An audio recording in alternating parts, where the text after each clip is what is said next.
दोस्तों, स्वागत है आपका मेरे नए यूट्यूब चैनल पे जिसका नाम है सुमित की कहानियाँ। और मैं आप सबका दिल से शुक्रिया अदा करता हूँ कि आप सब ने मेरे 63 सब्सक्राइबर्स करवा दिए हैं। ऐसे ही आप लोग सपोर्ट करते रहें और एम करते हैं 70 सब्सक्राइबर्स का। और बिना किसी देरी के आज की जो हमारी स्टोरी है उसको स्टार्ट करते हैं। शापित आईना पार्ट 4।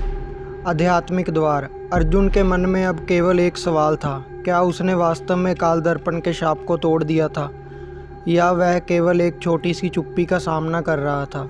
सुरंग को नष्ट करने के बाद महल में कोई बाहरी परिवर्तन नहीं आया था, लेकिन अर्जुन को यह एहसास हो गया था कि कुछ अधूरा सा रह गया है।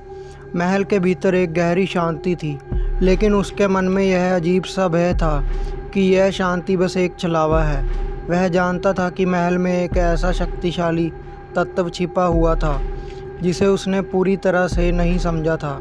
एक रात जब अर्जुन अकेला महल के कमरे में बैठा था, अचानक वह महसूस करने लगा कि कोई हल्की सी हवा बह रही है। यह हवा अजीब थी, गर्म और ठंडी एक साथ। उसकी आंखें बंद हो गई और उसने महसूस किया कि वह जैसे किसी गहरी खाई में गिर रहा हो।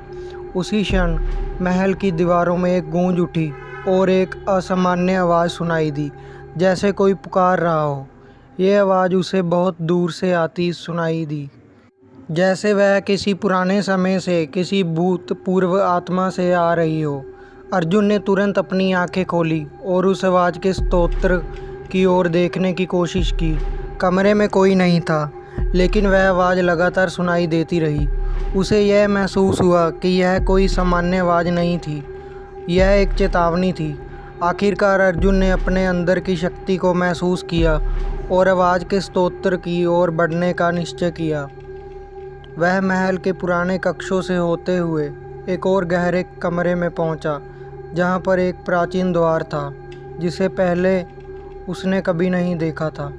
इस द्वार पर कोई विशेष तांत्रिक चिन्ह उकेरे गए थे और यह द्वार न केवल बंद था, बल्कि यह अपने आप में एक रहस्य शक्ति से भरा हुआ प्रतीत हो रहा था। अर्जुन को अब यकीन हो गया था कि वही दीवार था जिससे वह शापित आईने और उसके साथ जुड़ी शक्तियों के अंतिम रहस्य को देख सकता था। वह धीरे धीरे उस द्वार के पास पहुंचा और उस पर उकेरे गए चिन्हों को ध्यान से देखने लगा। वह चिन्ह पुराने समय के तांत्रिक प्रतीकों जैसे थे, जो किसी शक्तिशाली आत्मा को पुकारने के लिए बनाए गए थे। अर्जुन ने महसूस किया कि यह द्वार केवल एक प्रतीक नहीं था, बल्कि एक आध्यात्मिक द्वार था जो किसी और दुनिया से जुड़ा हुआ था। अर्जुन ने इस द्वार को खोलने का निश्चय किया। उसने अपने भीतर की सारी शक्ति केंद्रित की और उस तांत्रिक मंत्र को उच्चारण करना शुरू किया। जैसे ही उसने मंत्र का उच्चारण किया, द्वार की लकड़ी से एक गहरी आवाज़ आई और धीरे धीरे वह खुलने लगा। अर्जुन का दिल तेज़ी से धड़क रहा था, क्योंकि वह जानता था कि इस द्वार के पार कुछ ऐसा छिपा हो सकता है जिसे समझ पाना उसके लिए जीवन का सबसे बड़ा रहस्य के पार हो सकता है। दीवार खुलते ही अर्जुन को जो दृश्य दिखाई दिया वह उसकी कल्पना से कहीं अधिक भयानक था। उस द्वार के पार एक विशाल कक्ष था, जिसमें न केवल प्राचीन वस्तुएं रखी हुई थी, बल्कि वहां अजीब सी आत्माएं भी तैर रही थी। यह कक्ष किसी प्राचीन मंदिर जैसा था और उसमें घना अंधेरा था। अर्जुन ने देखा कि चारों ओर तांत्रिक प्रतीक और पुराने मंत्र उकेरे गए थे, जो इस स्थान को और भी रहस्यमयी बना रहे थे। वह धीरे धीरे कक्ष में दाखिल हुआ, लेकिन जैसे ही वह अंदर गया, एक तेज झुंकार गूंजने लगी। अर्जुन को महसूस हुआ कि वह जिस स्थान पर खड़ा था वह किसी अन्य समय और स्थान से जुड़ा हुआ था। अचानक उसकी आंखों के सामने एक अदृश्य शक्ति उभरी, जो उसे अपने साथ खींचने की कोशिश कर रही थी। अर्जुन ने साहस जुटाते हुए खुद को संभाला और इस शक्ति के खिलाफ अपनी आंतरिक शक्ति को केंद्रित किया। फिर उसने देखा कि कक्ष के केंद्र में एक अन्य आईना खड़ा था। यह वही काल दर्पण था, लेकिन इस बार यह और भी विकृत और घातक लग रहा था। आईने में उसकी छाया दिखाई नहीं दे रही थी, बल्कि उसमें कई दूसरी छाएं एक साथ समाहित हो रही थी।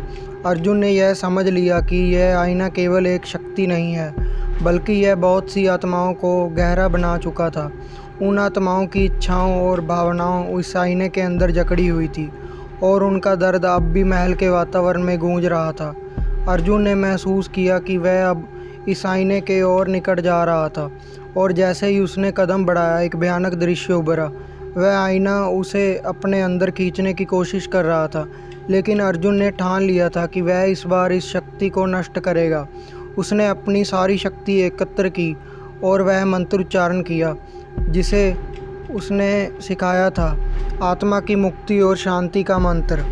उस मंत्र की शक्ति से आईने की विकृति छाएं धीरे धीरे मिटने लगी और कक्ष में एक अजीब सी शांति छा गई।